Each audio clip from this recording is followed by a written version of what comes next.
Hello everyone, welcome to Score Plus. जैसा कि आप सभी जानते हैं, मैं हूं आपके केमिस्ट्री की एजुकेटर राशि मैम, और आप और मैं साथ में मिलकर यहां पर केमिस्ट्री के न्यू कॉन्सेप्ट्स को करते हैं डिस्कस और अपनी केमिस्ट्री की फाउंडेशन को बनाते हैं सुपर स्ट्रॉन्ग, राइट। तो देखते हैं आज के इस लेक्चर में हम क्या करने वाले हैं।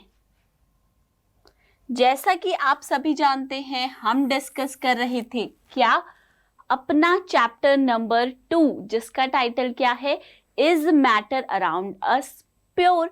क्या जो हमारे आसपास मैटर प्रेजेंट है वो प्योर फॉर्म में है या फिर नहीं है, राइट। ये कौन सा चैप्टर है हमारा? Chapter number 2 class 9। आज है हमारा लेक्चर 7। चैप्टर की थ्योरी तो बहुत पढ़ ली, राइट, कंप्लीटली डिस्कस कर ली, पर आज क्या देखना है, क्या हमें उस थ्योरी में से चीजें समझ में आई हैं या फिर नहीं आई हैं, राइट। वो कैसे समझेंगे?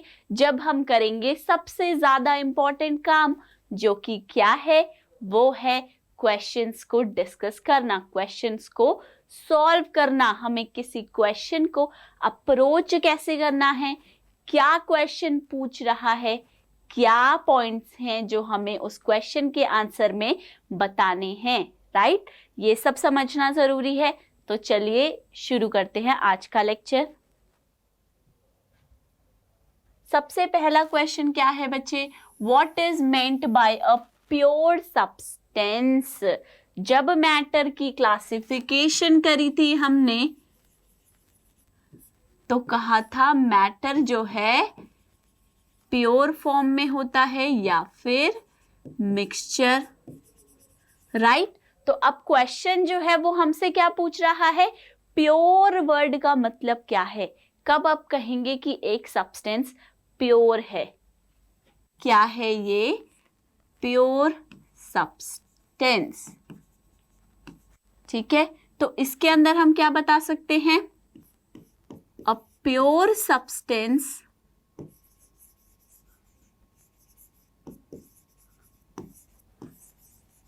contains same type of particles, right। हमें क्या पता है, जो मैटर है वो कैसे बनता है? वो बनता है टाइनी पार्टिकल्स को साथ में मिलाकर, राइट। अगर किसी मैटर के अंदर वो सभी पार्टिकल्स कैसे हैं? सभी हैं एक जैसे, राइट। हमें सब सेम पार्टिकल्स दिखें, तब हम क्या कहेंगे कि वो एक प्योर सब्सटेंस है, राइट। वो प्योर सब्सटेंस, देखो पार्टिकल्स क्या हो सकते हैं? एटम्स हो सकते हैं, मॉलिक्यूल्स हो सकते हैं, राइट। एटम्स, मॉलिक्यूल्स, कंपाउंड्स कैसे हो?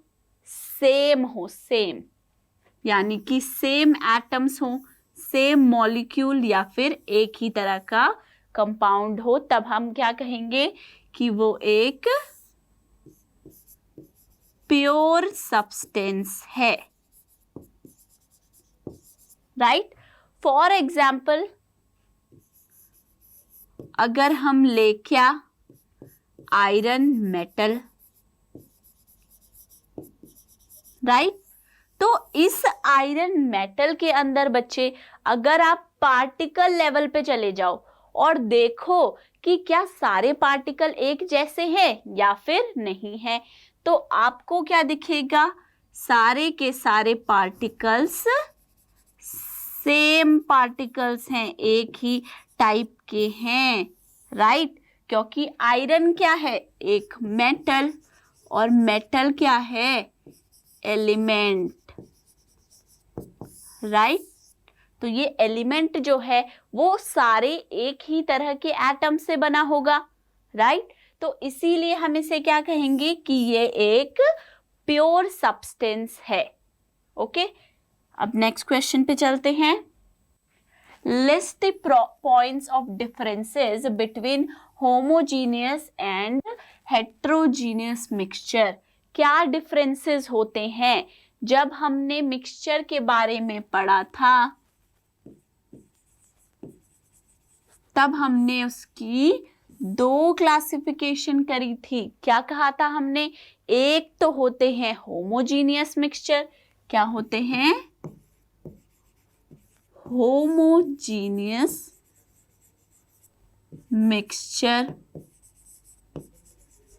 और दूसरे क्या होते हैं? हेट्रोजीनियस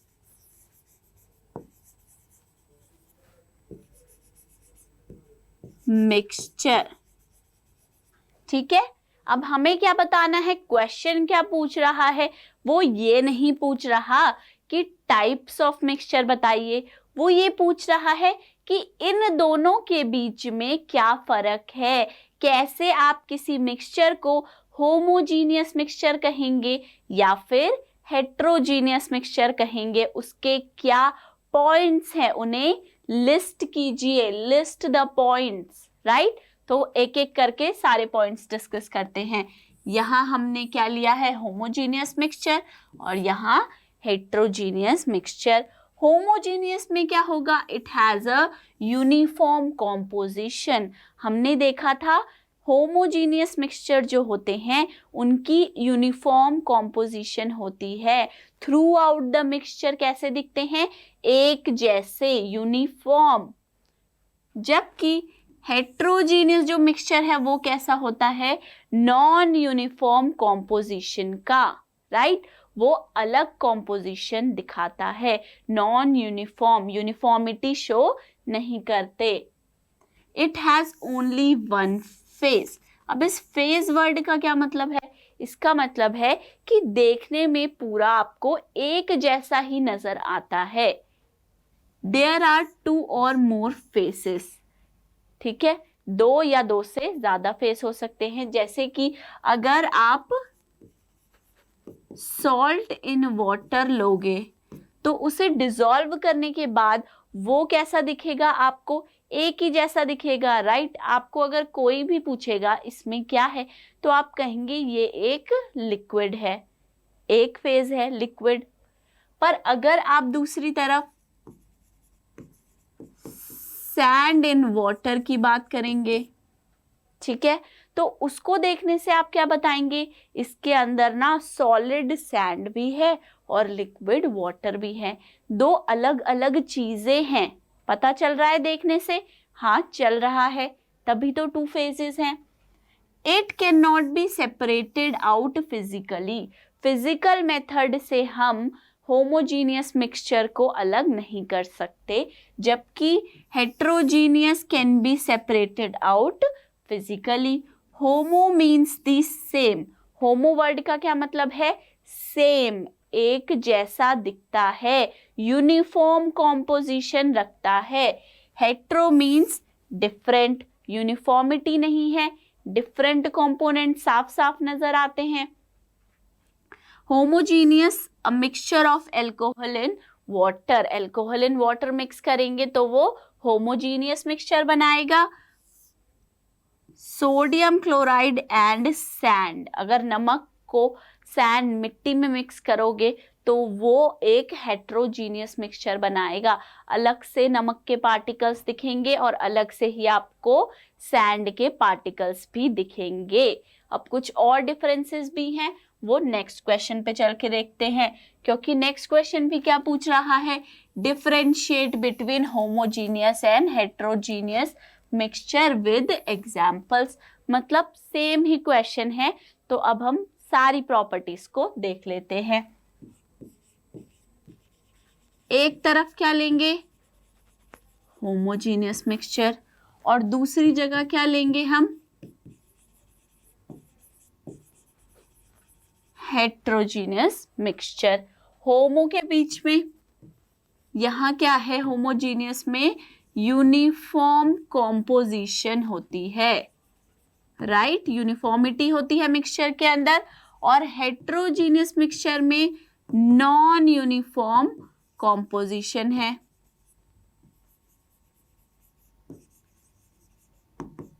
ठीक है, ये हमें पता चल गया। जो होमोजीनियस मिक्सचर है इसके केस में क्या होता है, ये क्या शो नहीं करते, यहां आप नो डिस्टिंक्ट बाउंड्रीज। अभी समझाती हूं इसका मतलब क्या है। और हेट्रोजीनियस में क्या दिखेंगी आपको, डिस्टिंक्ट बाउंड्रीज। फिर एक और पॉइंट आता है, इनडिस्टिंग्विशेबल कंपोनेंट्स होते हैं कहाँ, होमोजीनियस मिक्सचर के केस में, और डिस्टिंग्विशेबल कंपोनेंट होते हैं कहाँ, आपके हेट्रोजीनियस मिक्सचर के केस में। ठीक है, अब इन पॉइंट्स को समझते हैं एग्जाम्पल्स लेके। यहां लेंगे क्या, सॉल्ट इन वाटर। ठीक है, करेंगे क्या, ग्लास में पानी वाटर लेंगे और उसके अंदर सॉल्ट डाल देंगे। ठीक है, एक ग्लास में पानी लिया, उसमें सॉल्ट नमक डाल के उसे घोल लो, डिसॉल्व कर लो, उससे बन जाएगा एक मिक्सचर सॉल्ट इन वाटर का। अब इस ग्लास को जरा ध्यान से देखिए, बहुत ध्यान से देखिए। दो सवाल आते हैं आपके सामने, क्या क्या इस ग्लास के अंदर आपको नमक अलग से और पानी अलग से देख पा रहे हैं या नहीं? क्या आपको दोनों कंपोनेंट्स अलग अलग दिख रहे हैं कि ये नमक के पार्टिकल्स हैं और ये वाटर के पार्टिकल्स हैं उस पानी के अंदर, ऐसा है या नहीं? तो आप कहेंगे नहीं, नो मैम, हम तो यहाँ अलग अलग नहीं देख पा रहे कि सॉल्ट पार्टिकल्स अलग से दिखे और वाटर अलग से, ऐसा नहीं है बिल्कुल भी, राइट? तो ऐसा नहीं है, इसीलिए क्या वर्ड यूज किया हमने, इस इनडिस्टिंग्विशेबल कंपोनेंट्स। मतलब जो कंपोनेंट्स जिन्होंने उस मिक्सचर को बनाया, किसने बनाया, सॉल्ट ने और वाटर पानी ने बनाया, वो दोनों कंपोनेंट्स हमें अलग अलग नहीं दिख रहे, राइट? इनडिस्टिंग्विशेबल है। नो डिस्टिंक्ट बाउंड्रीज का क्या मतलब है कि उन दोनों कंपोनेंट्स के बीच में कोई बाउंड्री, कोई लाइन नहीं है कि हम उन्हें अलग अलग देख पाए, राइट? ऐसा नहीं है कहाँ, होमोजीनियस मिक्सचर के केस में। अब जरा हेट्रोजीनियस पे आ जाइए। अगर हमने लिया सैंड इन वाटर, वाटर लिया ग्लास में और उसमें सैंड डिसॉल्व कर दी, छोड़ दो थोड़ी देर के लिए, क्या होगा, ऐसे सैंड मिट्टी तो नीचे बैठ जाएगी और पानी जो है वो ऊपर रह जाएगा, राइट? अब यहाँ अगर सेम सवाल आए, मैं पूछूं क्या आपको सैंड अलग से और वाटर अलग से नजर आ रही है, तो आप कहेंगे यस जी हाँ, हमें सैंड पार्टिकल्स अलग से दिख रहे हैं और वाटर पार्टिकल्स अलग से दिख पा रहे हैं। तो यानी कि इस केस में क्या है, डिस्टिंग्विशेबल कंपोनेंट्स हैं, आप उन्हें अलग अलग देख पा रहे हो। डिस्टिंक्ट बाउंड्रीज से समझिए, आप जब ऐसे रखेंगे, मिट्टी नीचे बैठ जाएगी, पानी ऊपर आ जाएगा, तो उन दोनों के बीच में क्या दिखेगी आपको, एक बाउंड्री, एक लाइन दिखेगी, जिससे आप बता पाएंगे कि हाँ यहाँ पर ना सैंड के पार्टिकल्स हैं और इतने पोर्शन में वाटर के पार्टिकल्स हैं, राइट? होगा ऐसा भी। तो ये क्या था, ये था होमोजीनियस और हेट्रोजीनियस, जो क्या हैं, दो टाइप्स हैं हमारी मिक्सचर्स की, उनके बीच में क्या डिफरेंस होता है वो हमने देख लिया। नेक्स्ट क्वेश्चन पे चलिए। How are sol solution and suspension different from each other? हमने तीन चीजें पढ़ी थी, सोल्यूशन क्या होता है, सस्पेंशन क्या होता है और कोलॉइड क्या होता है? ये जो सोल वर्ड यूज कर रहा है ये क्या है? ये एक टाइप ऑफ कोलॉइड ही है, ठीक है। तो मतलब पूछ क्या रहा है? सॉल्यूशन, सस्पेंशन और कोलॉइड के बीच में क्या क्या डिफरेंसेस होते हैं ये पूछ रहा है। तो वन बाय वन देखते हैं। सॉल्यूशन जो है वो कैसे होते हैं? Homogeneous, salt in water solution ले लो, शुगर इन वाटर सॉल्यूशन ले लो, पूरे यूनिफॉर्म कॉम्पोजिशन के होते हैं, होमोजीनियस होते हैं। कोलॉइड कैसे हैं? हेट्रोजीनियस, और सस्पेंशन भी हेट्रोजीनियस, राइट। सस्पेंशन का एग्जाम्पल था सैंड इन वाटर, कोलॉइड के एग्जाम्पल में क्या था? मिल्क या फॉग। अब देखिए, size of solute particle is less than 1 nanometre और 10⁻⁹ मीटर। यानी कि जो पार्टिकल्स हैं किसके? सॉल्यूट के। सॉल्यूशन के केस में दो टर्म्स आती है बच्चे, एक सॉल्यूट और दूसरा सॉल्वेंट। दोनों को आपस में मिलाकर सॉल्यूशन बनता है। तो जो सॉल्यूट है वो होता है कम अमाउंट में प्रेजेंट, वो जाकर घुलता है, डिसॉल्व होता है किसके अंदर? सॉल्वेंट के अंदर, जो कि ज्यादा लार्ज अमाउंट में प्रेजेंट होता है। अब क्या कह रहे हैं? जो वो सॉल्यूट आपने सॉल्वेंट में घोला उसके जो पार्टिकल्स है उनका साइज बेहद छोटा होता है। कितना छोटा? 1 नैनोमीटर से भी कम। नैनोमीटर मतलब 1 नैनोमीटर का मतलब इक्वल्स टू 10⁻⁻⁹ मीटर। तो आप समझ सकते हैं इतने से भी कम है, तो मतलब बहुत ही छोटे पार्टिकल्स हैं। नेक्ड आईज से हम उन्हें देख भी नहीं पाते। Colloid size of solute particle is between 1 nanometer to 1000 nanometer। Size इनके पार्टिकल्स का भी छोटा होता है, लेकिन एज कंपेयर्ड टू सॉल्यूशन के पार्टिकल्स, कोलॉइड के पार्टिकल्स का साइज थोड़ा बड़ा होता है। Size of solute particle is more than 1000 nanometre. जो सस्पेंशन है उसके पार्टिकल्स का साइज तो काफी ज्यादा होता है, लार्ज पार्टिकल्स होते हैं, हम उन्हें नेक्ड आईज से भी देख पाते हैं। Particles of solution can not pass through filter paper. जो पार्टिकल्स हैं सॉल्यूशन के, आप उन्हें अलग अलग नहीं कर सकते। किससे? आप इन्हें फिल्ट्रेशन टेक्निक से कंपोनेंट्स को अलग नहीं कर पाते, क्योंकि इनका पार्टिकल का साइज क्या है? बहुत ही छोटा है। ये क्या करेंगे? ये पास हो जाएंगे, can pass through the filter paper, filter paper से पास हो जाएंगे। ऐसे ही कोलॉइड के केसेस में भी particles can pass through the filter paper. Size छोटा है, ये भी पास थ्रू फिल्टर पेपर कर जाते हैं। लेकिन in case of suspension particles can not pass through the filter paper. Sand और वाटर को फिल्ट्रेशन की प्रोसेस से भी अलग अलग कंपोनेंट में डिवाइड किया जा सकता है, राइट। फिल्टर करेंगे, सैंड के पार्टिकल्स क्या हैं? बड़े हैं साइज में, तो वो फिल्टर पेपर में रह जाएंगे, और वाटर जो है हमारे पास आ जाएगा बीकर में। True solution is stable. कैसा है ट्रू सॉल्यूशन?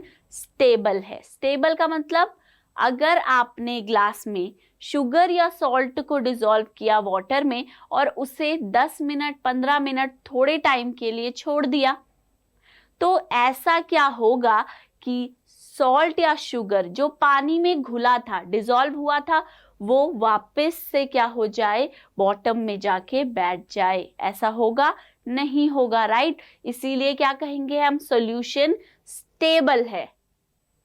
इसी तरीके से कोलॉइड भी क्या है? Stable and settle only on centrifugation. अगर एज इट इज आपने रखा है, मतलब अ ग्लास ऑफ मिल्क, दूध का एक ग्लास आपने टेबल पे रखा, आप उसे कितने भी टाइम के बाद पिएंगे, वो तो मिल्क जो है मिक्सचर वो एज इट इज ही रहेगा, right.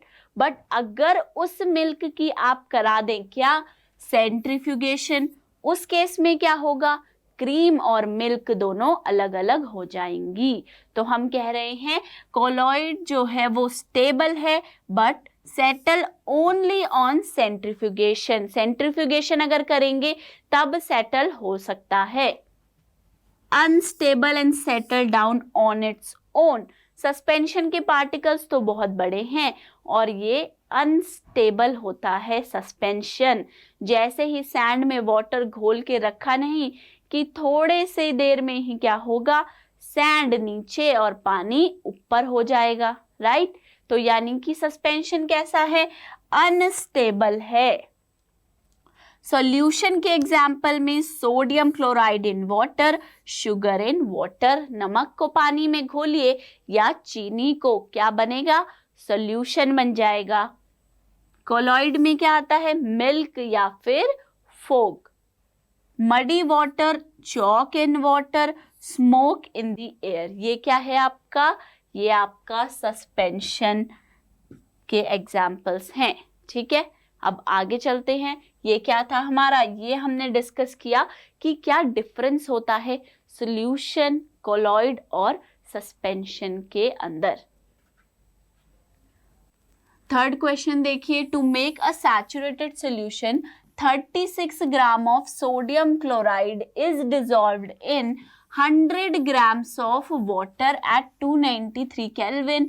Find its concentration at this temperature. ठीक है, तो जब भी कोई न्यूमेरिकल क्वेश्चन है सबसे पहले क्या लिखना है आपको, क्या क्या दिया गया है, what is given in the question, वो सबसे पहले लिखिए।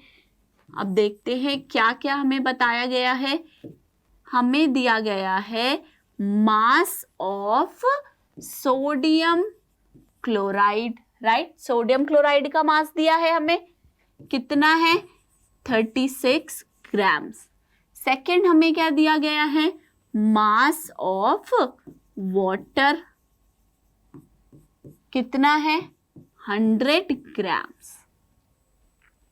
सोडियम क्लोराइड को डिसॉल्व किया किस में, वाटर में। अब यहां से इस स्टेटमेंट से आप क्या बता सकते हो, क्या सॉल्यूट है और क्या सॉल्वेंट है। क्या है, सोडियम क्लोराइड क्या होगा, सोडियम क्लोराइड सॉल्यूट है क्योंकि ये जाकर डिसॉल्व हो रहा है पानी में, राइट। ये क्या है, सॉल्यूट। और वही वाटर क्या है, वो एक सॉल्वेंट है।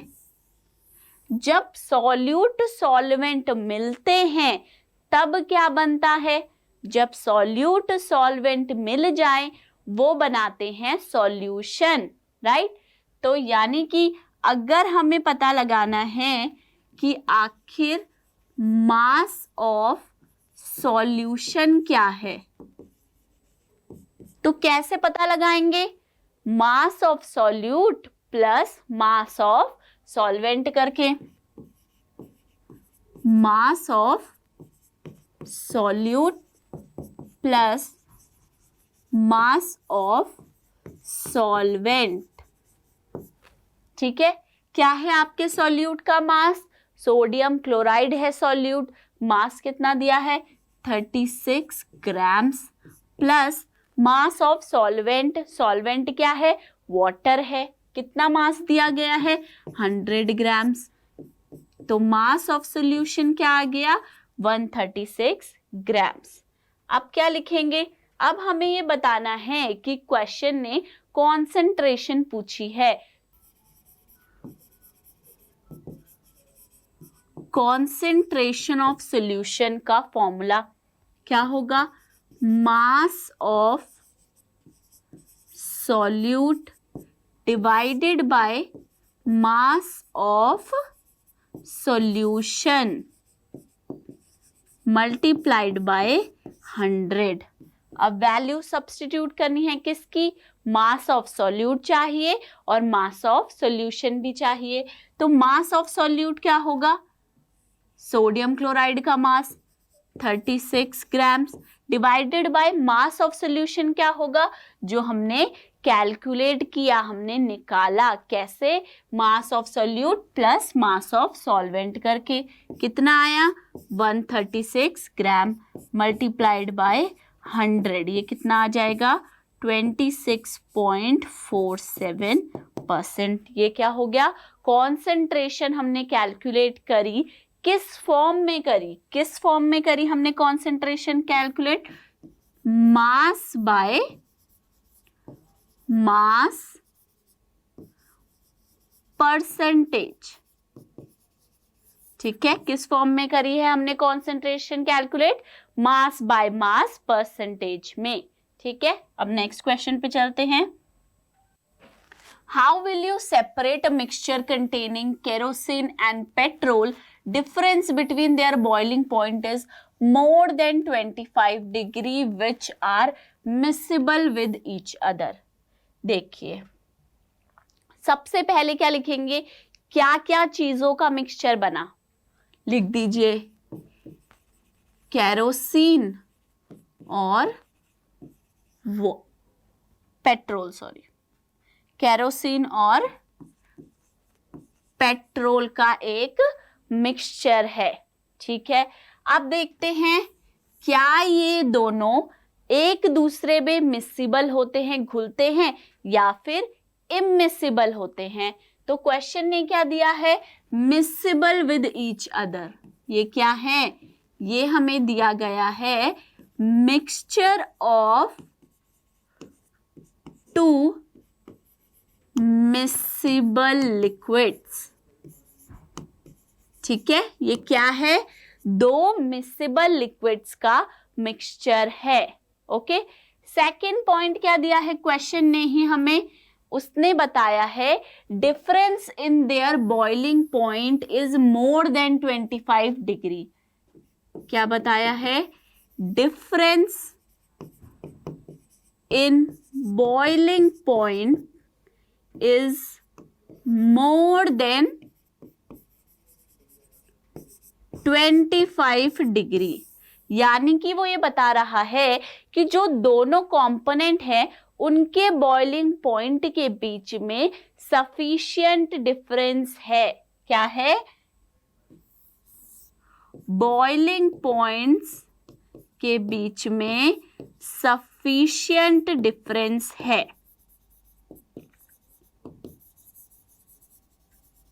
ठीक है, अब हमने एक चीज पढ़ी, एक प्रोसेस का नाम, वो क्या है, वो प्रोसेस कहलाती है डिस्टिलेशन। अब ये डिस्टिलेशन की जो प्रोसेस थी ये कब यूज होती है, कब हम इसे इस्तेमाल कर सकते हैं, जब हमारे पास हो mixture of two miscible liquids. वो तो यहाँ पे भी है ना, mixture of two miscible liquids, बिल्कुल सही। और दूसरी कंडीशन क्या थी हमारे पास, दूसरी कंडीशन ये थी कि उन दोनों लिक्विड के बॉइलिंग पॉइंट के बीच में होना चाहिए sufficient difference, right. Boiling points के बीच में सफिशिएंट डिफरेंस होना चाहिए, वो भी यहाँ पे हो रहा है, राइट। सफिशिएंट डिफरेंस है किसके बॉइलिंग पॉइंट में, केरोसिन और पेट्रोल के बॉइलिंग पॉइंट्स में। तो यानी कि हम यहाँ पे डिस्टिलेशन की प्रोसेस को यूज कर सकते हैं। We can use distillation process to separate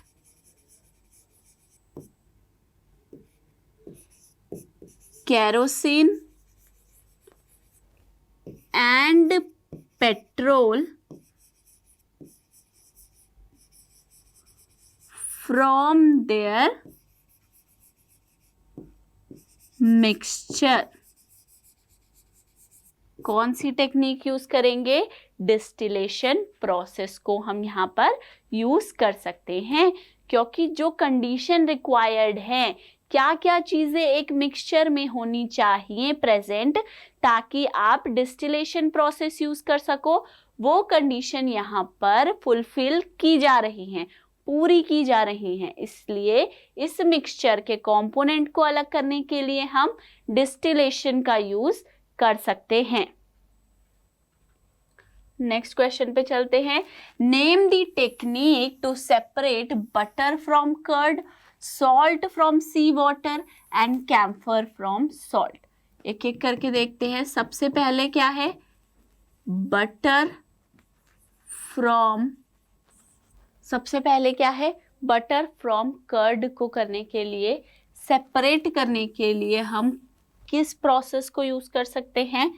हम यूज कर सकते हैं सेंट्रीफ्यूगेशन प्रोसेस को। ठीक है। सेकंड क्या है? सेकंड आता है हमारा सॉल्ट फ्रॉम सी वाटर। इसके लिए कौन सी टेक्निक यूज करेंगे? इवेपोरेशन।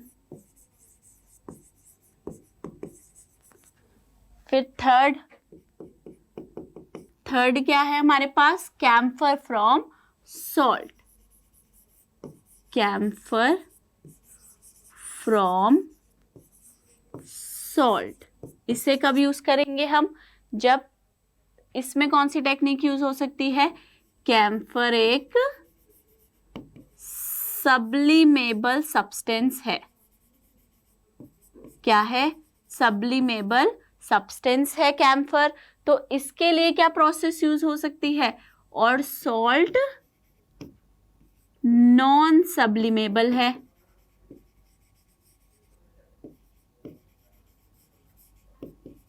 ठीक है। तो एक क्योंकि कंपोनेंट सब्लिमेबल है और दूसरा नॉन सब्लिमेबल है, तो यहां पर हम सब्लिमेशन प्रोसेस को यूज कर सकते हैं। ठीक है। अब आगे चलें नेक्स्ट क्वेश्चन पे। नेक्स्ट क्वेश्चन है, what type of mixtures are separated by the technique of crystallisation. हमने एक प्रोसेस पढ़ी थी क्रिस्टलाइजेशन की, जिसमें हमने क्या किया था? हमने इम्प्योर सॉल्ट में से प्योर फॉर्म में सॉल्ट निकाला था, राइट? कौन सा सब्सटेंस था यहाँ पे? कॉपर सल्फेट का सॉल्ट था, राइट? हमने एग्जाम्पल एक्टिविटी में देखा था। सबसे पहले क्या किया था हमने? इम्प्योर कॉपर सल्फेट लेकर उसको वाटर में डिसॉल्व किया था, राइट? फिर उसको फिल्टर किया था, है ना, ताकि क्या हो, जो जो इनसॉल्यूबल इम्प्यूरिटीज हैं, जो जो पानी के अंदर डिसॉल्व नहीं होती, इनसॉल्यूबल इम्प्यूरिटीज, वो हमारी वहां पर निकल गई थी। फिर हमने क्या किया था? फिर हमने उस कॉपर सल्फेट के सॉल्यूशन को हीट किया था। क्यों किया? ताकि कॉन्सेंट्रेटेड फॉर्म में हमें कॉपर सल्फेट का सॉल्यूशन मिल जाए। फिर उस कॉन्सेंट्रेटेड कॉपर सल्फेट के सॉल्यूशन को हमने कवर करके रखा था फॉर अ डे, और जब हम वापस आए तब क्या हुआ? उस कॉन्सेंट्रेटेड कॉपर सल्फेट सॉल्यूशन के अंदर हमें मिले crystals of copper sulphate. Blue colour के क्रिस्टल्स फॉर्म हो गए, जिन्हें हमने फिल्टरेशन करके कॉपर सल्फेट अलग और वाटर अलग किया। इस वे में क्या हुआ कि हमें क्रिस्टलाइजेशन की प्रोसेस करके इम्प्योर जो कॉपर सल्फेट था, जिसके अंदर काफी सारी इम्प्योरिटीज थी, वहां से क्या मिल गया? प्योर फॉर्म में कॉपर सल्फेट ऑब्टेन्ड हमने कर लिया, राइट? तो क्रिस्टलाइजेशन का यूज क्यों है? क्योंकि ये हमें प्योरिटी प्रोवाइड कर रहा है, प्योर फॉर्म में क्रिस्टल्स बनाकर दे रहा है। अब क्वेश्चन पूछ रहा है, what type of mixture are separated by the technique of crystallisation. कैसे मिक्सचर करेंगे? Mixtures which contain either highly soluble impurities और insoluble impurities। क्यों, ऐसा क्यों कहा हमने? देखिए, दो चीजें हैं। अगर एक मिक्सचर में हमारे साथ जो हमने सॉल्ट निकालना है कंपाउंड प्योर फॉर्म में, जैसे यहाँ पे क्या चाहिए था, कॉपर सल्फेट चाहिए था प्योर फॉर्म में, तो हमारा फोकस क्या है कि हमें कॉपर सल्फेट के क्रिस्टल्स चाहिए प्योर एकदम, राइट। अब इसके अंदर क्या होगा, देखिए सॉल्वेंट क्या हमने यूज किया, वाटर, क्योंकि हमने कॉपर सल्फेट को वाटर में डिसॉल्व किया। अब क्या हो रहा है, दो चीजें हैं, कई इम्प्योरिटी ऐसी थी जो इनसॉल्युबल इन वाटर थी, पानी में डिसॉल्व नहीं हुई। अब वो इनसॉल्युबल थी, इसीलिए उन्हें हमने फिल्ट्रेशन से अलग कर दिया, किसके, कॉपर सल्फेट सॉल्यूशन से फिल्टर कर दिया, तो इनसॉल्युबल इम्प्योरिटीज निकल गई। अब दूसरी चीज क्या हुई, जब हमने कॉपर सल्फेट का कॉन्सेंट्रेटेड सॉल्यूशन बनाया और उसे हमने क्या करा था, फिल्टर पेपर से कवर करके रख दिया था ताकि उसके अंदर क्रिस्टलाइजेशन हो सके, क्रिस्टल फॉर्म हो सके कॉपर सल्फेट के, राइट। उसके अंदर क्या होगा, जो आपका कॉपर सल्फेट है वो तो क्रिस्टल बना लेगा, लेकिन कई जो इम्प्यूरिटीज होंगी जो सॉल्यूबल हैं, हाईली सॉल्यूबल है वाटर में, किसके कंपैरिजन में, इस कॉपर सल्फेट के कंपैरिजन में। कॉपर सल्फेट से ज्यादा सॉल्यूबल है पानी में, वो तो पानी में ही रहेंगी, राइट। और कॉपर सल्फेट क्या बना लेगा, ये क्रिस्टल्स बना लेगा कूल होके। जब आप इसकी फिल्ट्रेशन कराओगे तो जो सॉलिड कॉपर सल्फेट के क्रिस्टल्स हैं वो आपको अलग मिल जाएंगे, और साथ में जो इसके अंदर से बचा हुआ वाटर निकलेगा उसके अंदर भी आपकी कई इम्प्यूरिटीज सॉल्युबल फॉर्म में चली जाएंगी, निकल जाएंगी, ठीक है। तो ये क्या है, हमारी क्रिस्टलाइजेशन की टेक्निक है जिसे हम यूज करते हैं प्योर क्रिस्टल्स फॉर्म करने के लिए। नेक्स्ट देखते हैं, classify the following as chemical और फिजिकल चेंजेस। फिजिकल चेंज का मतलब फिजिकल प्रॉपर्टी के अंदर चेंज आना, क्या कहेंगे हम, फिजिकल चेंज का मतलब फिजिकल प्रॉपर्टी चेंज होगी, right. Physical property, size change हो गया, कलर चेंज हो गया, वॉल्यूम, डेंसिटी, जो ऑब्जर्वेबल चीजें हैं जिन्हें हम देख सकते हैं, नाप सकते हैं, राइट, वो क्या होंगी, फिजिकल प्रॉपर्टी। जैसे ही कोई फिजिकल प्रॉपर्टी चेंज होगी आप कहेंगे कि फिजिकल चेंज हुआ है, राइट। वहीं अगर कोई केमिकल चेंज है तो उसके अंदर क्या होता है, केमिकल कॉम्पोजिशन में चेंज आता है, क्योंकि जब भी कोई केमिकल चेंज होता है कोई ना कोई केमिकल रिएक्शन होता है। उस केमिकल रिएक्शन के अंदर क्या होगा, केमिकल सब्सटेंसेस रिएक्ट करके न्यू केमिकल सब्सटेंस बनाते हैं। अब ऐसा करने पे क्या हो रहा है, केमिकल कॉम्पोजिशन में चेंज आ रहा है, तब हम कहेंगे केमिकल चेंज हुआ है। कटिंग ऑफ अ ट्री, आपने पेड़ काट दिया, कोई केमिकल चेंज तो नहीं आया, तो ये क्या है, physical change, right. Melting of butter in pan, melting की प्रोसेस हो रही है, सॉलिड से लिक्विड बन रहा है, बस क्या चेंज हुआ, फिजिकल स्टेट, राइट। अगर फिजिकल स्टेट में चेंज आ रहा है पर केमिकल कॉम्पोजिशन तो सेम है, तो क्या कहलाएगा, physical change.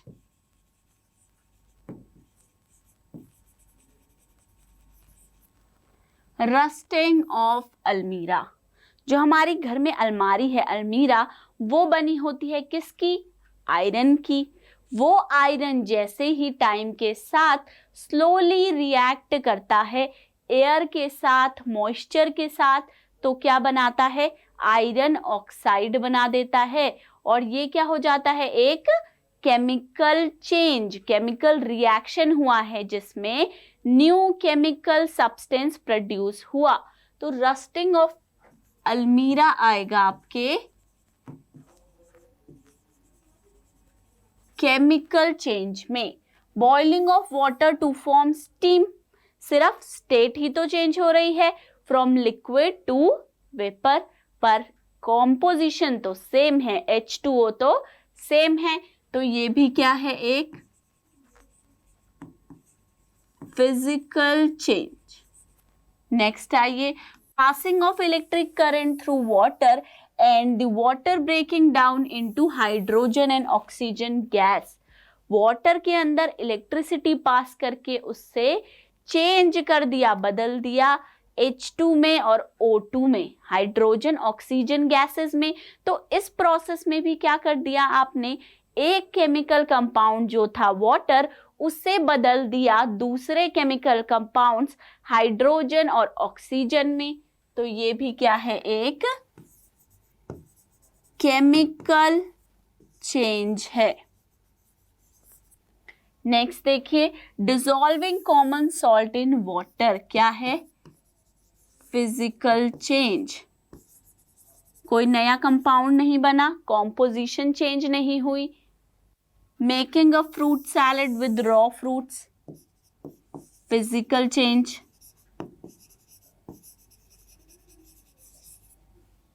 Burning of paper and would, जब हम किसी चीज को जलाते हैं तब क्या होता है, हीट की प्रेजेंस में केमिकल रिएक्शन होता है, केमिकल चेंजेस आते हैं। तो burning of paper and would भी किस तरीके का चेंज होगा, केमिकल चेंज। ठीक है, नेक्स्ट चलते हैं नेक्स्ट क्वेश्चन पे। Try segregating the things around you as pure substance और मिक्सचर। कुछ चीजें अपने आसपास देखिए और बताइए क्या वो प्योर सब्सटेंस है या फिर एक मिक्सचर है। ठीक है, तो क्या आएगा, प्योर सब्सटेंस के अंदर तो हमारे आते हैं एलिमेंट्स और कंपाउंड। अगर हम बात करें गोल्ड का कोई कॉइन है या ज्वेलरी है, वो क्या होगी, प्योर सब्सटेंस। आयरन है, आयरन की यूटेंसिल्स, अलमीरा अगर है तो वो प्योर में आ जाएगा। ऐसे ही सिल्वर ज्वेलरी अगर है वो भी प्योर में आ जाएगा। सबसे इंपॉर्टेंट क्या, वाटर H2O एक प्योर कंपाउंड है, राइट। वही मिक्सचर में मिल्क, दूध क्या है, एक मिक्सचर है। और एग्जाम्पल देखते हैं मिक्सचर के, कई सारी चीजें। For example